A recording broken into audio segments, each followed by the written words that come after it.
रब सोने के नाम तो अज के प्रोग्राम का आगाज़ करने उर्दू पॉइंट तो सोनी धरती पाकिस्तान प्रोग्राम के नाल मैं तुहाडा होस्ट चांद शकील। नाजरीन, पंजाबी शायरी ते ब्रॉडकास्टिंग के नाल नाल पंजाबी जुबान, आर्ट, लिटरेचर ते कल्चर की तरवीज नाल जुड़ी हुई एक अजिही हस्ती, एक अजिहा सूरज जिहदे अगे कई चन्ना तारियां दी लौ मट्ठी पै जाती है। अज साडे नाल स्टूडियो दे विच मौजूद ने उन्हां दी वो अपनी शायरी ते आवाज़ पारों दुनिया भर विच मशहूर ने। मेरी मुराद जनाब अफजल साहिर साहब। आओ उन्हां नाल गलबात का सिलसिला शुरू करने। बहुत शुक्रिया पहले तो अफजल साहब, तुसी तशरीफ लियाए, टाइम कढ़िया साडे लई ते वधाइयां। बड़ी मुहब्बत तुसी याद किया और उर्दू पॉइंट चैनल का भी शुक्रिया। तो बहुत अच्छा लगा कि तुसी उर्दू चैनल तो पंजाबी का प्रोग्राम शुरू किया है तो ये इत्थे दे लोगों को पंजाबी जुबान बारे, अदब बारे, लिटरेचर बारे, कल्चर बारे बेहतर तो पता लगेगा। शुक्रिया, बहुत अच्छा लगा। शुक्रिया। अच्छा अफजल साहब, ए दसो कि तुसी पंजाबी लिखाई पढ़ाई वाल किवें आए? हालांकि बहुत सारे लोग इनू घाटे का सौदा समझते नहीं या घाटे का सौदा समझा जाता है, तो तुसी किस तरह आए? ये तो है, घाटे का सौदा तो वाकई बन गया। तो फिर किवें कबूल किया? देखो गल कहते ने गल समझ ली तो रौला की वो समझ आ गई कि भी पहले तो मैंने पता लगा कि मैं शायर, मेरे अंदरों एक आवाज़ आई। वैसे मेरा पहला जोड़ा एक्सप्रैशन सी वो तो पेंटिंग का सी, आर्ट का सी। हुण भी मैं कदी कदी दाल आ के ना कर लेना कदी पर वे के वो शायरी क्योंकि वो समान नहीं सी मिलता चीज़ां सी। वो कानी वाला ब्रश लैके तो वो वाटर कलर की कोई डब्बी दे चिट्टी डोब डोब के तो मैं तस्वीर बनानी पर उदों भुख तो दुख नाल भी वाह पिया सी बचपन च। तो इस करके वो मेरा शौक रह गया पेंटिंग्स का। तो शायरी उस उत्ते आ गई गालिब आ गई क्योंकि कहते हैं कि शायर, आर्टिस्ट, पेंटर ये इको ही खोलड़ जो निकलते इन्हों का बी स्टाफ इको ही होंदा। बाकी हमें कोई शाखा नहीं, कोई इधर जिधर जिधर उन्होंने ज़्यादा मौका मिल जाए तो मैं शायर हो गया। तो जितों तक इस घाटे के सौदे का मामला है ये तो मैनू बाद च पता लगा कि भी ये घाटे का सौदा है, पर उस वेले असी आ गए सी इस पासे। बल्कि इतों तक कि वो परवाह भी ना रही, ये गल समझ ली कि जिस बोली च मैं लिखना वो अगर मेरी माँ नू, मेरे पिंड के लोगों को, मेरे सज्जना मित्रों को समझ ही नहीं आ रही। शुरू से मैं उर्दू लिखता सी। अच्छा अच्छा अच्छा। तो ये तो मैंने लगता कि मैं उठ हट गया, ओपरा जा हो गया इन्होंने वास्ते, सारे वास्ते। तो ये खास कुछ लोग जोड़े इलम पढ़ाई लिखाई किताबा को बी एच ए किया है उन्होंने समझ आनी है, या कोई आशक जहा हो गया उन्होंने समझ आनी।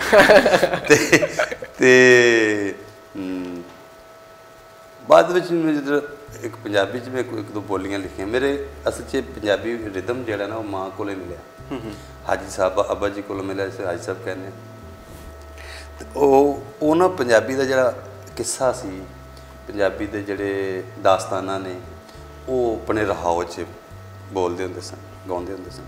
अम्मा जी भी मौलवी गुलाम रसूल आलमपुरी, दास्तान अमीर हमजा, फिर बहुत सारे मजहबी दरूद। तो पंजाबी का जोड़ा लोक गीत है बिरहा दे गाउन ने वो अम्मा रहाव च पढ़ते थे, मैं उन्होंने गोदी च सुनता सी। सो पंजाबी बोली उदा रस उदा रिदम मेरे अंदर पहले ही सी, लेकिन स्कूली पढ़ाई ने सानू दूजे पासे पा लिया। तो बाद मैनू एक प्रेम हो गया, इश्क हो गया। तो वो मैनू शुरू शुरू तो उर्दू लिखी, पर है कि जिस दिन मैं एक लाइन मैनू पंजाबी एक बोली हुई तो वो सोहनी कुड़ी सी, उन मैं जद यार दे बुल्लां नूं तक्या तो अख च गुलाब खिड़ पिया। वाह वाह। उस तो बाद पंजाबी बोली का भी गुलाब मेरे अंदर खिड़ पिया। तो फिर पंजाबी लिखनी शुरू की। पहले पहले दोड़े लिखते सन, बड़े रजिस्टरां दे रजिस्टर भरे, तो बड़ा सी एक वफूर जिन्होंने असीं कहने एक वो पंजाबी वाला फिर अपना बैर खुल गया।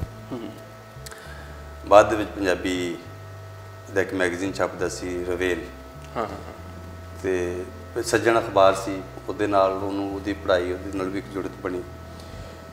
ਤੇ ਰਵੇਲ ਜਮੀਲਪਾਲ ਸਾਹਿਬ ਕੱਢਦੇ ਸਨ, ਲਿਆਜ਼ ਘੁੰਮਣ ਸਾਹਿਬ, ਇਕਬਾਲ ਕੈਸਰੀ, ਸਾਰੇ ਲੋਕ ਉੱਥੇ ਹੁੰਦੇ ਸਨ।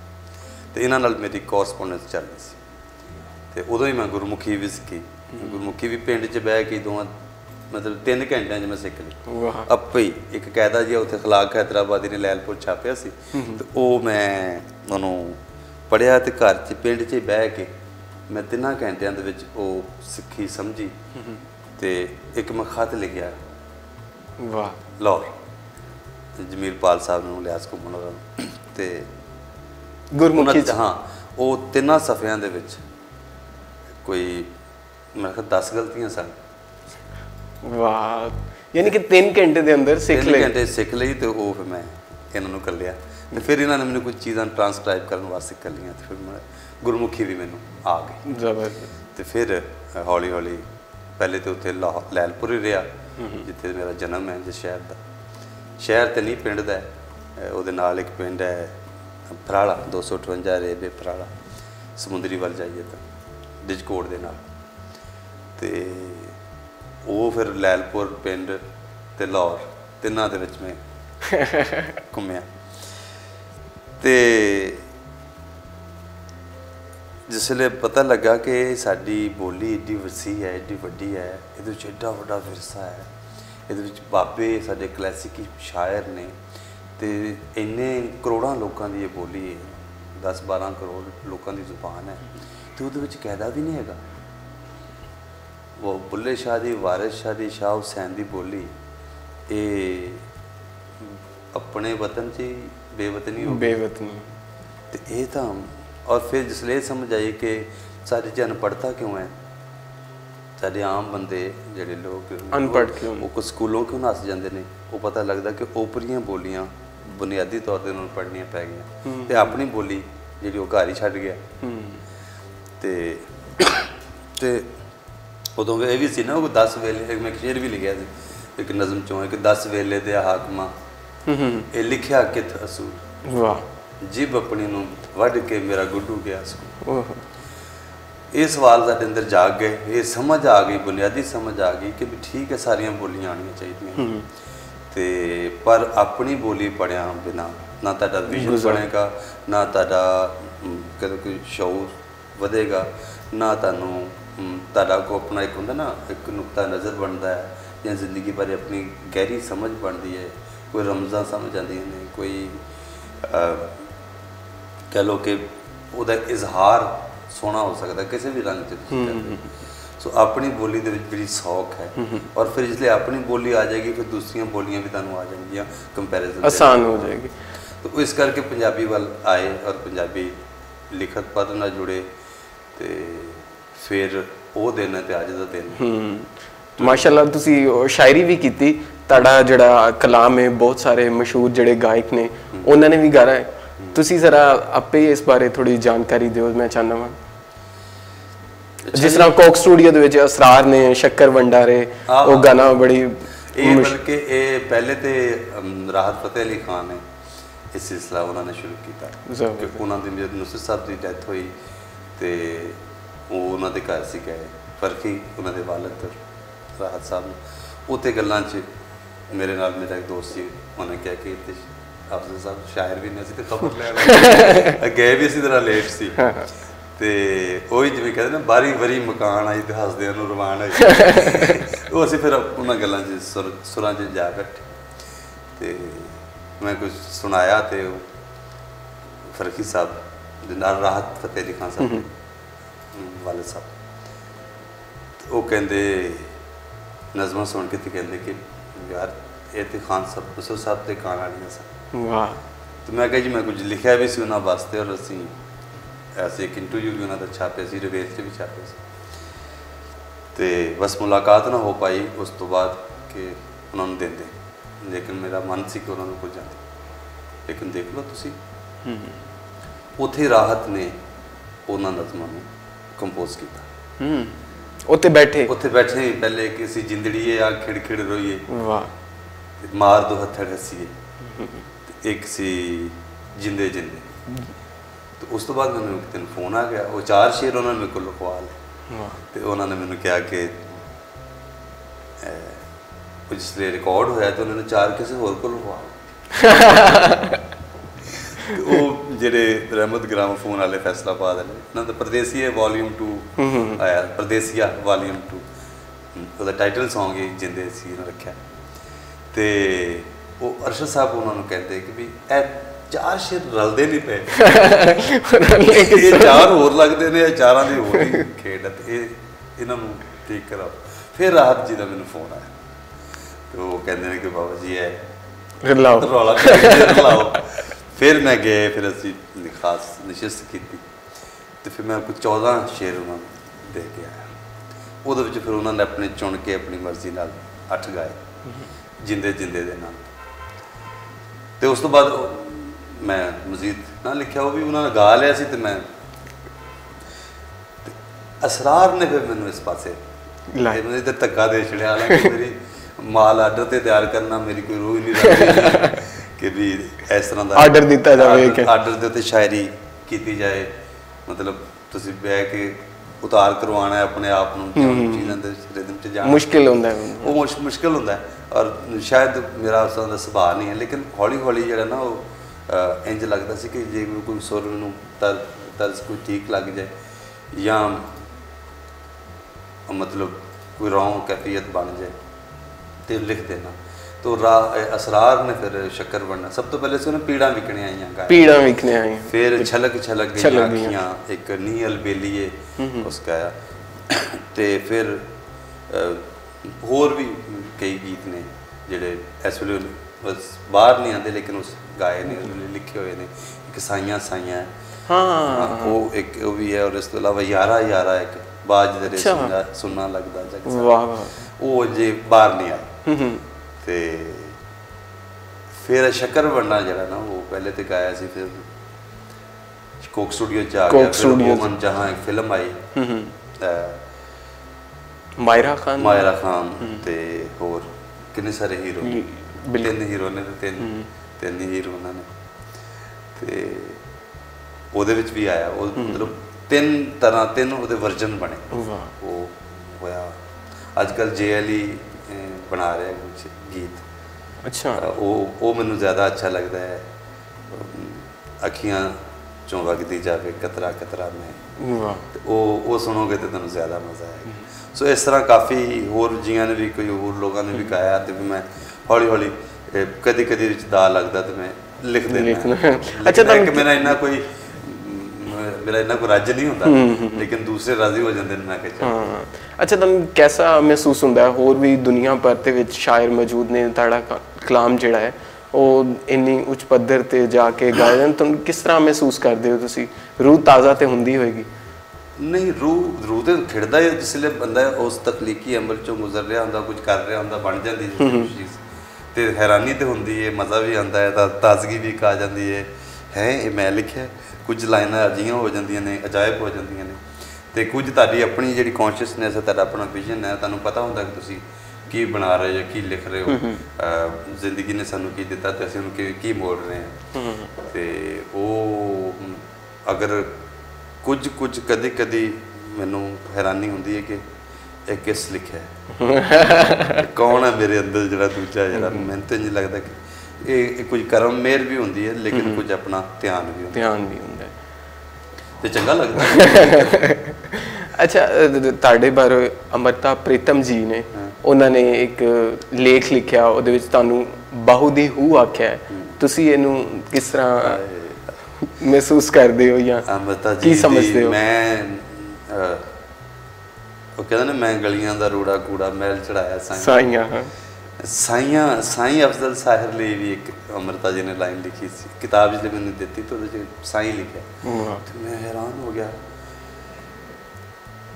ਮੈਨੂੰ ਨਹੀਂ ਪਤਾ ਕਿ ਮੈਂ ਇੰਨੇ ਜੋਗਾ ਨਹੀਂ ਹਾਂ, ਮੈਂ ਸੱਚ ਦੱਸਣਾ, ਪਰ ਉਹਨਾਂ ਦੀ ਅੰਮ੍ਰਿਤਾ ਜੀ ਦੀ ਤੌਫੀਕ ਵੱਡੀ ਹੈ, ਉਹਨਾਂ ਦੀ ਮੁਹੱਬਤ ਵੱਡੀ ਹੈ, ਉਹਨਾਂ ਦਾ ਅਹਿਸਾਸ ਵੱਡਾ ਹੈ। ਉਹ ਉਹਨਾਂ ਨੇ ਲਿਖਿਆ ਤੇ ਮੈਨੂੰ ਕਦੀ ਮੈਨੂੰ ਯਾਦ ਹੈ ਕਿ ਇੱਕ ਜਿਸ ਅਸੀਂ ਗੁਫ਼ਤਗੂ ਅੰਮ੍ਰਿਤਾ ਜੀ ਨੂੰ ਮਿਲੇ ਸੀ ਤੇ ਕੁਝ ਗੱਲਾਂ ਹੋਈਆਂ ਸਨ ਤੇ ਉਹਦੇ ਵਿੱਚ ਕੁਝ ਬਾਹੂ ਦੇ ਸ਼ੇਰ ਸਭ ਤੋਂ ਜ਼ਿਆਦਾ ਸੀ ਕਿ ਜੋ ਦਾ ਮੁਗਾਫਲ ਸੋ ਦਾ ਮੁਗਾਫਲ। ਤੇ ਉਹ ਚੀਜ਼ਾਂ ਸ਼ਾਇਦ ਉਹਨਾਂ ਦੇ ਚਿੱਤ 'ਚ ਰਹਿ ਗਈਆਂ। ਮੈਂ ਬਾਹੂ ਜੀ ਦਾ ਮਾਨੀ ਆ, ਪਰ ਮੈਨੂੰ ਹੂ ਕਹਿਣਾ ਜਿਹੜੀ ਕਿ ਜਿਸ ਤਰ੍ਹਾਂ ਓਮ ਦੀ ਜਾਂ ਹੂ ਦੀ ਆਵਾਜ਼ ਹੈ, ਕਾਇਨਾਤੀ ਉਸਿਆਰ ਜੀ ਗੂੰਜ ਦੇ ਨਾਲ ਇਨਸਾਨ ਪੂਰੇ ਅੰਦਰ ਰਿਦਮ ਦੇ ਨਾਲ ਜੁੜੀ ਹੋਈ ਹੈ। ਤੇ ਮੈਨੂੰ ਤੇ ਹੈਰਾਨੀ ਹੁੰਦੀ ਹੈ, ਮੈਨੂੰ ਸ਼ਾਇਦ ਮੈਨੇ ਜੋਗਾ ਨਹੀਂ ਉਹ ਤੇ ਤੁਸੀਂ ਸਮਝਦੇ ਹੋ ਨਾ ਆਪਣੇ ਆਪ ਨੂੰ, ਲੇਕਿਨ ਮਾਸ਼ਾਅੱਲਾ ਤੁਹਾਡਾ ਉਹਨਾਂ ਦਾ ਪਿਆਰ ਵੱਡਾ ਹੈ। ਉਹ ਵਾਕਈ ਏਡੀ ਕੋਮਲ ਔਰ ਏਡੇ ਰਸ ਵਾਲੇ ਇੰਨੇ ਜਾਗਰਤ ਹੋਰ ਸਨ ਕਿ ਮੈਨੂੰ ਕਦੀ ਕਦੀ ਖੁਸ਼ੀ ਹੁੰਦੀ ਹੈ, ਹੈਰਾਨੀ ਵੀ ਹੁੰਦੀ ਹੈ। ਤੇ ਉਹ ਮੈਂ ਕੀ ਬਣਾ ਦਿੱਤਾ। ਅੱਛਾ, ਇਹ ਕੋਈ ਇੱਕ ਸਵਾਲ ਹੈ ਤੁਹਾਡੇ ਬਾਰੇ, ਜਾਂ ਤੁਸੀਂ ਇੱਕ ਮਨਮੋਜੀ ਜੀ ਰੂਹ ਹੋ ਤੇ FM ਤੋਂ ਪਿਛਲੇ ਕਈ ਸਾਲਾਂ ਤੋਂ ਕੰਮ ਕਰ ਰਹੇ ਹੋ, ਕਿਸ ਤਰ੍ਹਾਂ ਟਿਕ ਕੇ ਮਨਮੋਜੀ ਰੂਹ ਲਈ ਕਿਸ ਤਰ੍ਹਾਂ ਮੁਮਕਿਨ ਹੋ ਜਾਂਦਾ ਹੈ? ਇਹ ਜ਼ਰਾ ਬੜਾ ਮੇਰੇ ਲਈ ਨਾ ਅਚੰਭੇ ਦੀ ਵੀ ਗੱਲ ਹੈ, ਕਿਉਂਕਿ ਮੈਂ ਤੁਹਾਡੇ ਨਾਲ ਉੱਠਦਾ ਬੈਠਦਾ ਵੀ ਹਾਂ, ਤੁਹਾਨੂੰ ਕਰੀਬ ਤੋਂ ਵੀ ਦੇਖਿਆ, ਕਿਸ ਤਰ੍ਹਾਂ ਇਹ ਮੁਮਕਿਨ ਹੋ ਜਾਂਦਾ ਹੈ? ਅਸਲ 'ਚ ਇਹ ਜ਼ੁਬਾਨ ਹੈ ਜਿਹੜੀ ਜ਼ੁਬਾਨ, ਇਹ ਸਾਰਿਆਂ ਨਾਲ ਦੋ ਚੀਜ਼ਾਂ ਨੇ। ਇੱਕ ਤੇ ਮੈਨੂੰ ਇਸ ਕੰਮ ਨਾਲ ਪਿਆਰ ਹੈ, ਮੈਂ ਉਹ ਗਲਾਕੜੀ ਰੂਹ ਬੇਸਿਕਲੀ। ਤੇ ਦੂਸਰਾ ਇਹ ਕਿ ਇਸ ਕਾਜ਼ ਸੀ ਜ਼ਿਆਦਾ ਲੋਕਾਂ ਤੱਕ, ਖਲਕਤ ਤੱਕ ਪੰਜਾਬੀ ਜ਼ੁਬਾਨ, ਆਰਟ, ਲਿਟਰੇਚਰ ਜਾਂ ਕਲਚਰ ਦੀ ਗੱਲ ਫੈਲੇ। ਅਸੀਂ ਪਿਛਲੇ 25-30 ਸਾਲ ਤੋਂ ਮਤਲਬ 87-88 ਤੋਂ ਕਰਦੇ ਆ ਰਹੇ ਹਾਂ ਪੰਜਾਬੀ ਵਾਸਤੇ। ਰਸਾਲੇ ਛਾਪ ਲਏ, ਸੈਮੀਨਾਰ ਕਰ ਲਏ, ਕਾਨਫਰੰਸਿਸ ਕਰ ਲਈ, ਇਕੱਠ ਕਰ ਲਏ, ਲੋਕਾਂ 'ਚ ਜਾ ਕੇ ਗੱਲ ਫੈਲਾਈ, ਸਕੂਲਾਂ 'ਚ ਜਾ ਕੇ ਪੰਜਾਬੀ ਸ਼ੁਰੂ 'ਚ ਅਸੀਂ ਕਈ ਸਕੂਲਾਂ 'ਚ ਜਾ ਕੇ ਪੰਜਾਬੀ ਲਾਈ, ਪੜ੍ਹਾਈ ਲਵਾਈ, ਜਾ ਕੇ ਸਵੇਰੇ ਪ੍ਰੇਅਰ 'ਤੇ ਪਹੁੰਚ ਜਾਣਾ, ਅਸੀਂ ਕਹਿਣਾ ਕਿ ਪੰਜਾਬੀ ਦਾ ਸਬਜੈਕਟ ਸ਼ੁਰੂ ਕਰੋ, ਪੰਜਾਬੀ ਦੀ ਕਿਤਾਬਾਂ ਛਪੀਆਂ। ਅਤੇ ਬੜਾ ਅਸੀਂ ਕੰਮ ਕੀਤਾ, ਵਿਖਾਲੇ ਕੀਤੇ, ਰਸਾਲੇ ਜਿਹੜੇ ਛਪੇ ਉਹਨਾਂ ਨਾਲ ਕੰਮ ਕੀਤਾ, ਅਖਬਾਰਾਂ, ਪੰਜਾਬੀ ਅਖਬਾਰ ਨਾਲ ਵੀ ਜੁੜੇ ਰਹੇ, ਫਿਰ ਡਾਈਜੈਸਟ ਵੀ ਕੱਢਿਆ, ਤੇ ਸਾਰਾ ਕੁਝ ਅਸੀਂ ਕੀਤਾ। ਬੱਚਿਆਂ ਲਈ ਰਸਾਲੇ ਕੱਢੇ। ਸਾਇੰਸ ਬੋਰਡ ਸਾਡੇ ਸਾਰੇ ਸਾਂਝੇ ਤੌਰ 'ਤੇ ਅਸੀਂ, ਮੈਂ ਉਹਦੇ ਵਿੱਚ ਕੰਮ ਕਰਦਾ ਸੀ, ਉਹ ਪੰਜਾਬੀ ਸਾਇੰਸ ਬੋਰਡ, ਉਹਦੇ ਵਿੱਚ ਸਾਇੰਸ ਦੀਆਂ ਕਿਤਾਬਾਂ ਪੰਜਾਬੀ 'ਚ ਛਾਪੀਆਂ। ਉਹ ਸਾਰਾ ਕੁਝ ਕਰਦੇ ਰਹੇ ਪੰਜਾਬੀ, ਮਤਲਬ ਬੜੇ ਬੜੇ ਸਿਆਣੇ ਜੀਆਂ ਦੇ ਨਾਲ, ਜਿਹੜੇ ਕਿ ਮੈਂ ਮੋਢੀ ਸਮਝਣਾ, ਮੋਰੀ ਸਮਝਣਾ। ਪਾਲ ਸਾਹਿਬ ਸਨ, ਲਿਆਸ ਘੁੰਮਣ ਸਨ, ਉਸ ਤੋਂ ਬਾਅਦ ਆਸਫ ਖਾਨ ਸਾਹਿਬ, ਸ਼ਫਕਤ ਨੀਰ ਮਿਰਜ਼ਾ ਸਾਹਿਬ, ਨਜਮ ਹੁਸੈਨ ਸੈਯਦ ਜੀ ਦੀ ਸੰਗਤ ਦੇ ਵਿੱਚ ਬੜਾ ਕੁਝ ਜਾਣਿਆ। ਉਹ ਵੱਡੇ ਲੋਕ, ਵੱਡੇ ਉਹਨਾਂ ਦਾ ਕੰਮ ਵੱਡਾ। ਤੇ ਫਿਰ ਬਹੁਤ ਸਈਦ ਪੁੱਟਾ ਸਾਹਿਬ, ਬਹੁਤ ਸਾਰੇ ਲੋਕ, ਕਿ ਲੰਬੀ ਇੱਕ ਲੜੀ ਹੈ। ਮੈਂ ਸਾਰੇ ਨਾਂ, ਫਿਰ ਸ਼ਾਇਰਾਂ ਦੇ ਨਾਲ ਜਿਹੜੀ ਸੰਗਤ ਬਣੀ, ਰਾਜਾ ਸਾਹਿਬ, ਰਾਜਾ ਸਾਦਕੁੱਲਾ ਸਾਹਿਬ, ਮਦਰ ਤਿਰਮਜ਼ੀ ਹੋਰੀ, ਮਕਸੂਦ ਸਾਕਬ ਜੀ, ਤੇ ਬਹੁਤ ਸਾਰੇ ਲੋਕ ਜਿਨ੍ਹਾਂ ਨਾਲ ਅਸੀਂ ਇਸ ਲਹਿਰ ਦਾ ਹਿੱਸਾ ਬਣੇ, ਕੰਮ ਕੀਤਾ। ਪਰ ਮੈਨੂੰ ਇੰਝ ਲੱਗਾ ਕਿ ਜਿਹੜਾ ਕੰਮ ਅਸੀਂ ਇੰਝ ਸੰਗਤਾਂ 'ਚ ਜਾਂ ਲਿਖਤ ਪੜ੍ਹਤ ਰਾਹੀਂ ਕਰਦੇ ਆ ਰਹੇ ਸੀ, ਉਹਦੇ ਨਾਲੋਂ ਕਈ ਹਜ਼ਾਰ ਗੁਣਾ ਸੀ ਮੈਂ ਜ਼ਿਆਦਾ ਕੰਮ ਰੇਡੀਓ 'ਤੇ ਕਰ ਲਿਆ। ਉਹ ਵੀ ਵਜਾਦ ਮਸੂਦ ਮੈਨੂੰ ਕਹਿੰਦੇ ਸਨ ਕਿ ਵੀ ਯਾਰ ਤੂੰ ਇੱਥੇ ਜਿਹੜਾ, ਕਈ ਉਹਨਾਂ ਦੀ ਮਜ਼ੇਦਾਰ ਗੱਲਾਂ ਨੇ, ਤੇ ਉਹਨਾਂ ਮੈਨੂੰ ਕਿਹਾ ਕਿ ਉੱਥੇ ਆਪਣੇ ਮਿੱਤਰ ਲੋਕਾਂ ਰੇਡੀਓ ਖੋਲ੍ਹਿਆ, ਤੇ ਤੂੰ ਉੱਥੇ ਕਿਉਂ ਨਹੀਂ ਜਾ ਕੇ ਗੱਲਾਂ ਕਰ? ਤੇ ਉੱਥੇ ਮੈਂ ਚਲਾ ਗਿਆ। ਮੈਂ ਕਿਹਾ ਚੱਲ ਠੀਕ ਹੈ ਜੀ, ਉਹੀ ਕਰ ਲੈਂਦੇ ਹਾਂ। ਉਹ ਕਹਿੰਦਾ ਤੂੰ ਇੱਥੇ ਜਿਹੜਾ ਚਾਹ ਦੀ ਪਿਆਲੀ 'ਚ ਇਨਕਲਾਬ ਲਿਆਉਣਾ ਨਾ, ਉੱਥੇ ਜਾ ਕੇ ਲੈ ਆ। ਤੇ ਉਹ ਖੈਰ ਉੱਥੇ ਚਲੇ ਗਏ। ਫਿਰ ਮੈਨੂੰ ਮਜ਼ਾ ਆਇਆ, ਮੁਹੱਬਤ ਹੋਈ ਮੈਨੂੰ ਇਸ ਕੰਮ ਨਾਲ। ਇੱਕ ਤਾਂ ਮੇਰਾ ਕਾਜ਼ ਸੀ, ਜਾਂ ਅੰਦਰ ਇੱਕ ਇਹ ਸਮਝ ਸੀ ਕਿ ਕਮ ਅਜ਼ ਕਮ ਇੱਕ ਬੁਨਿਆਦੀ ਜਿਹੜਾ ਹੱਕ ਹੈ ਪੰਜਾਬ ਦੇ ਲੋਕਾਂ ਨੂੰ ਉਹਨਾਂ ਦੀ ਬੋਲੀ 'ਚ ਲਿਖਾਣ ਪੜ੍ਹਾਉਣ ਦਾ। ਉਹ ਪ੍ਰੋਗਰਾਮ ਫਿਰ ਇੰਨਾ ਵਧੀਆ ਹੋਇਆ ਕਿ ਉਹ ਉਰਦੂ ਅੰਗਰੇਜ਼ੀ ਪ੍ਰੋਗਰਾਮ ਹੁੰਦੇ ਸਨ, ਉਹਦਾ ਹਵਾਲਾ ਹੀ ਪੰਜਾਬੀ ਬਣ ਗਿਆ, ਜ਼ਿਆਦਾ ਪਪੂਲਰ। ਪਹਿਲੇ ਇੱਕ ਵਰਿਆਮ ਸ਼ੋਅ ਸੀ, ਉਸ ਤੋਂ ਬਾਅਦ ਫਿਰ ਮੌਜ ਮੇਲਾ ਤੇ ਨਾਲ ਸੱਜਣ ਦੇ ਰਹੀਏ ਨਾਲ, ਅੱਜ ਵੀ ਉਹਦਾ ਇੱਕ ਜਿਹਦਾ ਇੰਪ੍ਰੈਸ਼ਨ ਹੈ ਉਸ ਰੇਡੀਓ ਦਾ, ਮਸਤ FM 103, ਤੇ ਉਹ ਪੰਜਾਬੀ ਬਣ ਗਿਆ। ਸਿਰਫ ਇੱਕ ਪ੍ਰੋਗਰਾਮ ਹੁਣ, ਉਹ ਵੀ ਵੀਕ 'ਚ 3 ਦਿਨ 4 ਦਿਨ, ਹੁਣ 5 ਦਿਨ ਹੁੰਦਾ। ਤੇ ਮਜ਼ਾ ਆਇਆ। ਨਹੀਂ ਤਾਂ ਮੈਂ ਕਈ ਕੰਮ ਛੱਡੇ, ਕਈ ਨੌਕਰੀਆਂ ਛੱਡੀਆਂ, ਕਈ ਮਤਲਬ 400 ਰੁਪਏ ਮਹੀਨੇ ਤੋਂ ਸ਼ੁਰੂ ਕੀਤੀ, ਤੇ ਪਤਾ ਨਹੀਂ ਕਿੱਥੇ ਕਿੱਥੇ ਤੱਕ ਮੈਂ ਖੇਡਿਆ। ਕਰਾਚੀ ਤੱਕ ਗਿਆ, ਫਿਰ ਪਿੰਡੀ ਪੱਟੀਆਂ, ਇਸਲਾਮਾਬਾਦ ਵੀ ਕੰਮ ਕੀਤੇ, ਸਾਰੇ ਗਾਇਆ ਨਾ ਜਿੰਨਾ ਵੀ ਗਾ ਸਕੇ। ਪਰ ਜਿੱਥੇ ਮੈਂ ਟਿਕ ਗਿਆ ਜਿਹੜੀ ਤੁਸੀਂ ਗੱਲ ਪੁੱਛੀ ਹੈ ਉਹ ਇਹ ਵੇ ਕਿ ਇਹਦੇ ਵਿੱਚ ਇੱਕ ਤੇ ਆਪਣੀ ਜੂਹ ਦੀ ਗੱਲ, ਖਲਕਤ ਦੀ ਗੱਲ, ਇੱਕ ਤੋਂ ਫਿਰ ਰੂਹ ਦੀ ਗੱਲ, ਫਿਰ ਇੱਕ ਸੁਰ ਨਾਲ, ਆਰਟ ਨਾਲ, ਗੱਲ ਦੇ ਨਾਲ, ਜੀਆਂ ਨਾਲ ਉਹ ਰਬਤ ਜਿਹੜਾ ਬਣ ਗਿਆ। ਔਰ ਉਹ ਗੱਲ ਜਿਹੜੀ ਅਸੀਂ ਪੰਜਾਬੀ ਜ਼ੁਬਾਨ ਦੀ ਲਿਖਾਈ ਪੜ੍ਹਾਈ ਦੇ ਸਵਾਲ ਜਿਹੜਾ ਸੀ ਉਹ ਚੁੱਕਿਆ ਸੀ। ਔਰ ਇਹ ਵੀ ਦੱਸਿਆ ਖਲਕਤ ਨੂੰ ਕਿ ਵੀ ਕਿੰਨਾ ਖਜ਼ਾਨਾ ਹੈ ਸਾਡੀ ਬੋਲੀ 'ਚ, ਸਾਡਾ ਵਿਰਸਾ ਕਿੰਨਾ ਵੱਡਾ, ਕਿੰਨੀ ਵੱਡੀ ਤਹਿਜ਼ੀਬ ਦੇ ਵਾਰਸ ਹਾਂ। ਉਹ ਪੋਰਸ ਤੋਂ ਲੈ ਕੇ ਤੇ ਭਗਤ ਸਿੰਘ ਤੱਕ ਸਾਡੇ ਹੀਰੋਜ਼ ਦੀ ਕਿੰਨੀ ਵੱਡੀ ਲੜੀ ਹੈ। ਔਰ ਫਿਰ ਸਾਡੇ ਕੋਲ ਕੋਈ 30-35 ਫਕੀਰ, ਦਰਵੇਸ਼, ਪੱਕੇ ਕਿੱਸਾਕਾਰ ਔਰ ਸੂਫੀ ਔਰ ਮਤਲਬ ਵੱਡੇ ਸ਼ਾਇਰ ਨੇ, ਉਹਨਾਂ ਦਾ ਕਲਾਮ ਹੈ। ਫਿਰ ਸਾਡੀ ਵਸੋਂ ਦੀ ਤਵਾਰੀ ਕਿੰਨੀ ਹੈ, ਸਾਡੇ ਐਸੇ ਗੁਣੀ ਗਿਆਨੀ ਲੋਕ ਇਸ ਧਰਤੀ 'ਤੇ ਹੋਏ ਨੇ ਤੇ ਉਹਨਾਂ ਬਾਰੇ ਖਲਕਤ ਨੂੰ ਪਤਾ ਹੀ ਨਹੀਂ। ਇਹ ਬੋਲੀਆਂ ਖੋ ਕੇ ਤੇ ਇਹਨਾਂ ਨੇ ਅਜੀਬ ਤਰ੍ਹਾਂ ਦੇ ਨਾਅਰੇ ਤੇ ਅਜੀਬ ਤਰ੍ਹਾਂ ਦੇ ਨੈਰੇਟਿਵ ਤੇ ਅਜੀਬ ਤਰ੍ਹਾਂ ਦੀਆਂ ਚੀਜ਼ਾਂ ਚਲਾ ਦਿੱਤੀਆਂ ਨੇ। ਠੀਕ ਹੈ, ਪਰ ਇਹ ਕਿ ਪੰਜਾਬੀ ਦੇ ਉੱਤੇ ਤੁਸੀਂ ਅਜੀਬ ਤਰ੍ਹਾਂ ਦਾ, ਪੰਜਾਬੀ ਜ਼ੁਬਾਨ ਦੇ ਉੱਤੇ ਹੋਰ ਜ਼ੁਬਾਨਾਂ ਦਾ ਜਿਹੜਾ ਮਲਬਾ ਲਿਆ ਕੇ ਪਾ ਛੜਿਆ ਹੈ, ਉਹਦਾ ਸਾਰਾ ਜਿਹੜਾ ਗੁਣ ਹੈ ਉਹ ਈਵਨ ਔਗਣ ਬਣਾ ਦਿੱਤਾ। ਤੇ ਇਹ ਸਾਰਾ ਉਭਾਰ ਅਸੀਂ ਉਹਦੀ ਕਹੋ ਕਿ ਉਹਨੂੰ ਸਾਰੇ ਖੋਬੇ 'ਚੋਂ ਕੱਢ ਕੇ ਕੋਸ਼ਿਸ਼ ਕੀਤੀ ਕਿ ਖਲਕਤ ਤੱਕ ਲਿਆਂਦਾ। ਅੱਛਾ ਅਫਜ਼ਲ ਜੀ, ਕੋਈ ਸਾਨੂੰ ਆਪਣਾ ਥੋੜਾ ਜਿਹਾ ਕਲਾਮ ਜਿਹੜਾ ਤੁਸੀਂ ਸੁਣਾਓ, 2-4 ਲਾਈਨਾਂ ਕਿ ਜਿਸ ਤਰ੍ਹਾਂ ਜਿੰਦੇ ਨਹੀਂ ਜਾਂ ਹਾਏ ਕਹਿੰਦੇ ਕਿ ਕਿਹਦਾ ਮਾਣ ਰੱਖ ਲਾਂ, ਮੈਂ ਕਿਹੜਾ ਸੁਣਾਵਾਂ।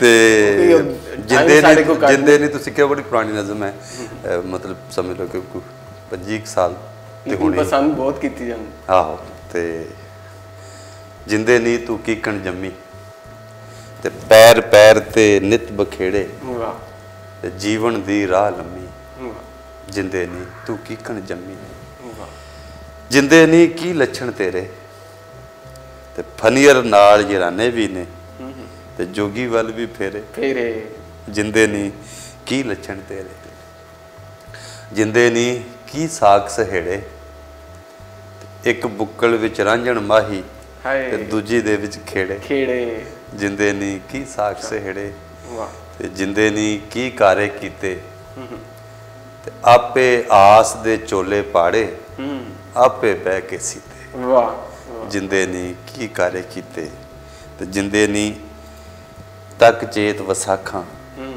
ਤੇ ਤੂੰ ਫਿਰਦੀ ਏ ਮੈਲ ਕੁਚੈਲੀ, ਦੱਸ ਤੈਨੂੰ ਕੀ ਆਖਾਂ, ਜਿੰਦੇ ਨਹੀਂ ਕੀ ਹੋਣੀਆਂ ਹੋਈਆਂ, ਤੇ ਇਸ਼ਕੇ ਦੇ ਘਰ ਰਹਿ ਕੇ ਅੱਖੀਆਂ ਨਾ ਹੱਸੀਆਂ ਨਾ ਰੋਈਆਂ, ਜਿੰਦੇ ਨਹੀਂ ਕੀ ਹੋਣੀਆਂ ਹੋਈਆਂ, ਜਿੰਦੇ ਨਹੀਂ ਕੀ ਕਾਜ ਕਮਾਏ, ਤੇ ਜਿੰਨੇ ਵੀ ਤੂੰ ਸੰਗ ਸਹੇੜੇ ਰੂਹ ਦੇ ਮੇਚ ਨਾ ਆਏ, ਜਿੰਦੇ ਨਹੀਂ ਕੀ ਕਾਜ ਕਮਾਏ, ਤੇ ਜਿੰਦੇ ਨਹੀਂ ਤੇਰੇ ਸਾਹ ਨਕਾਰੇ, ਜਿੰਦੇ ਨਹੀਂ ਤੇਰੇ ਸਾਹ ਨਕਾਰੇ, ਤੇ ਮੋਏ ਮੂੰਹ ਨਾਲ ਆ ਬੈਠੀ ਏ ਜੀਵਨ ਦੇ ਦਰਬਾਰੇ, ਕਿਆ ਬਾਤ, ਜਿੰਦੇ ਨਹੀਂ ਤੇਰੇ ਸਾਹ ਨਕਾਰੇ, ਤੇ ਜਿੰਦੇ ਨਹੀਂ ਛੱਡ ਰੋਣਾ ਧੋਣਾ, ਤੇ ਕਰਨੀ ਭਰਨੀ ਇਸ ਜਹਾਨੇ ਅੱਗੇ ਕੁਝ ਨਹੀਂ ਹੋਣਾ। ਵਾਹ ਵਾਹ ਵਾਹ, ਜਿੰਦੇ ਨਹੀਂ ਛੱਡ ਰੋਣਾ। ਬਹੁਤ ਖੂਬਸੂਰਤ ਅਫਜ਼ਲ ਸਾਹਿਬ, ਬਹੁਤ ਤੁਸੀਂ ਜਿਹੜਾ ਨਾ ਉਹ ਸਾਡੇ ਆ ਕੇ ਰੰਗ ਲਾ ਦਿੱਤੇ ਨੇ। ਅੱਛਾ ਆਖਿਰ ਤੇ ਹੈ ਕਿ ਤੁਸੀਂ ਆਉਣ ਵਾਲੀ ਜਿਹੜੀ ਨੌਜਵਾਨ ਨਸਲ ਹੈ ਉਹਨੂੰ ਕੀ ਪੈਗਾਮ ਦਿਓਗੇ ਪੰਜਾਬੀ ਜ਼ੁਬਾਨ ਦੇ ਹਵਾਲੇ ਨਾਲ, ਜਾਂ ਆਪਣੇ ਮੁਲਕ ਦੇ ਜਿਹੜੇ ਉਹਨੂੰ ਕਿਸ ਤਰ੍ਹਾਂ ਹਾਲਾਤ ਨੂੰ ਸੁਧਾਰਿਆ ਜਾ ਸਕਦਾ ਹੈ? ਦੇਖੋ ਜੀ, ਹਾਲਾਤ ਸੁਧਾਰਨ ਲਈ ਤੇ ਸਾਡੇ ਚੋਂ ਹੀ ਸਾਡੇ ਜੇ ਸਮਝਣ ਵਾਲੇ, ਗੁਣ ਵਾਲੇ, ਦਰਦ ਔਰ ਅਹਿਸਾਸ ਵਾਲੇ ਜੀ ਅੱਗੇ ਆਉਣ, ਜ਼ਿੰਦਗੀ ਦੀ ਸਾਰੀ ਟੋਰ ਨੂੰ, ਉਸਦੀ ਮਈਸ਼ਤ ਨੂੰ, ਉਸਦੀ ਸਾਰੇ ਕਾਰ ਵਿਹਾਰ ਨੂੰ ਸਮਝਣ ਵਾਲੇ ਲੋਕ ਅੱਗੇ ਆਉਣ। ਪਰ ਉਹ ਸਮਝ ਆਣੀ ਕਿੱਥੋਂ ਆ? ਹੁਣ ਤੱਕ ਤੇ ਇੰਜ ਲੱਗਦਾ ਇਹਨਾਂ ਨੇ, ਇਹ ਜਿਹੜੀ ਸਾਡੇ ਪੋਲੀਟੀਸ਼ੀਅਨ ਤੇ ਸਾਡੀ ਜਿਹੜੀ ਸਟੈਬਲਿਸ਼ਮੈਂਟ ਹੈ, ਜਿਹੜੇ ਸਾਡੇ, ਇਹਨਾਂ ਨੇ ਤੇ ਮਕਬੂਜ਼ਾ ਪਾਕਿਸਤਾਨ ਬਣਾਇਆ ਹੋਇਆ ਹੈ। ਇੰਜ ਲੱਗਦਾ ਜਿਵੇਂ ਕਬਜ਼ਾ ਹੀ ਹੋ ਗਿਆ ਹੈ ਸਾਡੀਆਂ ਜਿੰਦਾਂ ਤੇ, ਸਾਡੀਆਂ ਰੂਹਾਂ ਤੇ, ਸਾਡੀਆਂ ਜ਼ਿਹਨਾਂ ਤੇ, ਸਾਡੇ ਜਿਸਮਾਂ ਤੇ। ਤੇ ਇੱਥੋਂ ਤੱਕ ਕਿ ਜਿਵੇਂ ਉਹ ਚੀਜ਼ਾਂ ਨੇ ਕੰਡੀਸ਼ਨਡ ਪ੍ਰੋਗਰਾਮ, ਇਸ ਤਰ੍ਹਾਂ ਦੇ ਲੋਕ ਪੈਦਾ ਕੀਤੇ। ਤੇ ਉਹਦੇ ਵਿੱਚ ਹੈ ਕਿ ਤੁਸੀਂ ਬੁਨਿਆਦੀ ਤੇ ਗੱਲ ਹੈ ਕਿ ਆਪਣੇ ਇਲਮ ਦੀ, ਆਗਾਹੀ ਦੀ, ਆਪਣੇ ਬਾਰੇ, ਆਪਣੇ ਆਲ ਦੁਆਲ ਬਾਰੇ ਅਗਰ ਉਹ ਹੀ ਨਹੀਂ ਤੁਹਾਨੂੰ ਪਤਾ, ਤਾਂ ਉਹ ਦੱਸਿਆ ਵੀ ਨਹੀਂ ਜਾ ਪਤਾ ਵੀ ਨਹੀਂ ਲੱਗਣ ਦਿੱਤਾ ਜਾ ਰਿਹਾ। ਤਾਂ ਪਹਿਲੇ ਤੇ ਇਹ ਵੇ ਕਿ ਆਪ ਸਵਾਰੇ ਮੈਂ ਮਿਲੇ, ਬਾਬਾ ਫਰੀਦ ਮੈਂ ਮਿਲਿਆ ਸੁਖ ਹੋਏ, ਜੇ ਤੂੰ ਮੇਰਾ ਹੋਏ ਰਹੇ ਸਭ ਜਗ ਤੇਰਾ ਹੋਏ। ਸੋ ਆਪਣੇ ਆਪ ਨੂੰ ਪਛਾਣਨਾ ਔਰ ਉਸ ਤੋਂ ਬਾਅਦ ਆਪਣਾ ਤਖਲੀਕੀ ਜੌਹਰ ਜਿਹੜਾ ਆਪਣਾ ਕ੍ਰੀਏਟਿਵ ਸੈਲਫ ਹੈ ਉਸ ਨੂੰ ਜਗਾਉਣਾ, ਤੇ ਫਿਰ ਇਹ ਵੇ ਕਿ ਆਪਣੀ ਬੋਲੀ ਨੂੰ ਪੜ੍ਹਨਾ, ਸਮਝਣਾ, ਜਾਣਨਾ ਉਹ ਬਹੁਤ ਜ਼ਰੂਰੀ ਹੈ, ਤਾਂ ਜੇ ਅਸੀਂ ਦੂਸਰੀਆਂ ਬੋਲੀਆਂ, ਦੂਸਰੇ ਕਲਚਰਸ ਨੂੰ ਵੀ ਗਹਿਰਾਈ 'ਚ ਜਾਣ ਸਕੀਏ। ਸੋ ਉਹਦੇ ਵਿੱਚ ਪੜ੍ਹਾਈ ਲਿਖਾਈ ਬਹੁਤ ਜ਼ਰੂਰੀ ਹੈ। ਇਸ ਹਵਾਲੇ ਨਾਲ ਸਾਡੇ ਜੀਆਂ ਨੂੰ, ਲੋਕਾਂ ਨੂੰ ਆਉਣਾ ਚਾਹੀਦਾ, ਤਖਲੀਕੀ ਕੰਮ ਹੋਣਾ ਚਾਹੀਦਾ, ਗਹਿਰਾ ਰੂਹ ਦਾ ਕੰਮ। ਹੁਣ ਪੰਜਾਬੀ ਜ਼ੁਬਾਨ ਔਰ ਆਰਟ ਲਿਟਰੇਚਰ ਦੁਨੀਆ 'ਤੇ, ਖਾਸ ਤੌਰ 'ਤੇ ਪੰਜਾਬੀ ਸੰਗੀਤ ਪੂਰੀ ਦੁਨੀਆ ਦੇ ਉੱਤੇ ਫੈਲਿਆ ਹੋਇਆ। ਉਸ ਬੀਟ, ਉਸ ਰਿਦਮ ਦੇ ਵਿੱਚ ਸਾਰੀ ਦੁਨੀਆ ਨੱਚਦੀ ਹੈ, ਔਰ ਉਹ ਵੀ ਜਿਹਨਾਂ ਨੂੰ ਨਹੀਂ ਵੀ ਸਮਝ ਆਉਂਦੀ। ਅਤੇ ਸਾਡੇ ਇਸ ਪੰਜਾਬ ਦੇ ਵਿੱਚ ਇੰਡੀਅਨ ਪੰਜਾਬ ਵਾਲੇ ਆਪਣੀ ਬੋਲੀ ਦੇ ਵਿੱਚ ਸਭ ਕੁਝ ਪੜ੍ਹਦੇ ਨੇ, ਲਿਖਦੇ ਨੇ, ਆਪਣੀ ਬੋਲੀ, ਆਪਣੇ ਕਲਚਰ ਵੱਲ ਵੀ ਜੁੜੇ ਹੋਏ ਨੇ। ਹੌਲੀ ਹੌਲੀ ਉਧਰ ਬਹੁਤ ਜ਼ਿਆਦਾ ਇੱਕ ਸਵਾਲ, ਇੱਕ ਲਹਿਰ ਬਣ ਗਈ, ਪਰ ਸਾਡੇ ਵੱਲ ਬਹੁਤ ਜ਼ਿਆਦਾ ਕੰਮ ਕਰਨ ਦੀ ਲੋੜ ਹੈ। ਮੈਂ ਇਹ ਕਹਾਂਗਾ ਸਭ ਨੂੰ ਕਿ ਵੀ ਇੱਕ ਤਾਂ ਇਹ ਸਵਾਲ ਜਿਹੜਾ ਕਿ ਪੰਜਾਬ ਦੇ ਲੋਕਾਂ ਨੂੰ ਸਿੰਧੀਆਂ ਵਾਂਗੂ, ਪਖਤੂਨਾਂ ਵਾਂਗੂ, ਬਲੋਚਾਂ ਵਾਂਗੂ ਉਹਨਾਂ ਦੀ ਬੋਲੀ ਦੇ ਵਿੱਚ, ਪੰਜਾਬੀ ਵਿੱਚ ਬੁਨਿਆਦੀ ਤਾਲੀਮ ਦਿੱਤੀ ਜਾਵੇ, ਸ਼ੁਰੂ ਕੀਤੀ ਜਾਵੇ। ਇਹ ਜਿਹੜਾ 100 'ਚੋਂ 70% ਲੋਕ ਬੱਚੇ ਪ੍ਰਾਇਮਰੀ 'ਚ ਸਕੂਲੋਂ ਨੱਸ ਜਾਂਦੇ ਨੇ, ਜਿਹੜਾ ਕੇਰਾ ਪੈਂਦਾ ਉਹ ਨਹੀਂ ਪਏਗਾ। ਔਰ ਫਿਰ ਵੇਖੇ ਜਿਹੜੇ 5-6 ਹਜ਼ਾਰ ਲਫ਼ਜ਼ ਲੈ ਕੇ ਬੱਚਾ ਸਕੂਲ ਜਾਂਦਾ, ਉਹ ਸਕੂਲੇ ਜਾਂਦਿਆਂ ਜ਼ੀਰੋ ਹੋ ਜਾਂਦੇ ਨੇ। ਉਹ ਮੀਮ ਰੇ ਮੁਰਗੈਨੀ ਹੈਗੀ ਕੁਕੜੀ ਕਹਿ ਰਿਹਾ, ਸ਼ੀਨ ਸ਼ਲਗਮ ਨੂੰ ਸ਼ੀਨ ਗੋਂਗਲੂ ਕਹਿ ਰਿਹਾ, ਗੈਨ ਗੁਬਾਰੇ ਨੂੰ ਗੈਨ ਪਕਾਨਾ ਕਹਿ ਰਿਹਾ। ਉਹਦੇ ਜਿਹੜੇ ਲਫ਼ਜ਼ ਉਹਨੇ ਘਰੋਂ ਲਏ ਨੇ, ਉਹ ਅੱਗੋਂ ਵੇਂਦਾ ਤੇ ਉਹ ਕਹਿੰਦਾ ਯਾਰ ਕੀ ਹੋ ਗਿਆ। ਤੇ ਉਹ ਹੈ ਕਿ ਉਹ ਫਿਰ ਇੱਕ BA ਤੱਕ, MA ਤੱਕ ਵੀ ਉਹਨੂੰ ਇੱਕ ਜ਼ੁਬਾਨ ਵੀ ਨਹੀਂ ਆਉਂਦੀ। ਸੋ ਜੇ ਅਸੀਂ ਇੱਕ ਆਗਾਹ ਕੌਮ, ਇਨਸਾਨ ਬਣਨਾ ਹੈ ਤੇ ਆਪਣੀ ਬੋਲੀ ਪੜ੍ਹੋ, ਨਾਲ ਪੈਰਲਲ ਉਰਦੂ ਪੜ੍ਹ ਲਓ, ਅੰਗਰੇਜ਼ੀ ਪੜ੍ਹ ਲਓ, 4 ਜ਼ੁਬਾਨਾਂ ਵੀ ਬੱਚਾ ਸਿੱਖ ਸਕਦਾ, ਜਾਣ ਸਕਦਾ, ਲੇਕਿਨ ਆਪਣੀ ਬੋਲੀ ਛੱਡ ਕੇ ਦੂਜੀਆਂ ਬੋਲੀਆਂ ਨਹੀਂ ਆਉਂਦੀਆਂ। ਬਹੁਤ ਸ਼ੁਕਰੀਆ ਅਫਜ਼ਲ ਸਾਹਿਬ, ਤੁਸੀਂ ਤਸ਼ਰੀਫ ਲਿਆਏ। ਨਾਜ਼ਰੀਨ, ਜਿਸ ਤਰ੍ਹਾਂ ਕਿ ਤੁਸੀਂ ਗੱਲਬਾਤ ਸੁਣੀ ਜਨਾਬ ਅਫਜ਼ਲ ਸਾਹਿਰ ਸਾਹਿਬ ਦੀ, ਇਹਦੇ ਨਾਲ ਹੀ ਆਪਣੇ ਹੋਸਟ ਚਾਂਦ ਸ਼ਕੀਲ ਨੂੰ ਇਜਾਜ਼ਤ ਦਿਓ। ਲੈ ਓ ਯਾਰ ਹਵਾਲੇ ਰੱਬ ਦੇ, ਮੇਲੇ 4 ਦਿਨਾਂ ਦੇ, ਉਸ ਦਿਨ ਈਦ ਮੁਬਾਰਕ ਹੋਸੀ ਜਿਸ ਦਿਨ ਫੇਰ ਮਿਲਾਂਗੇ।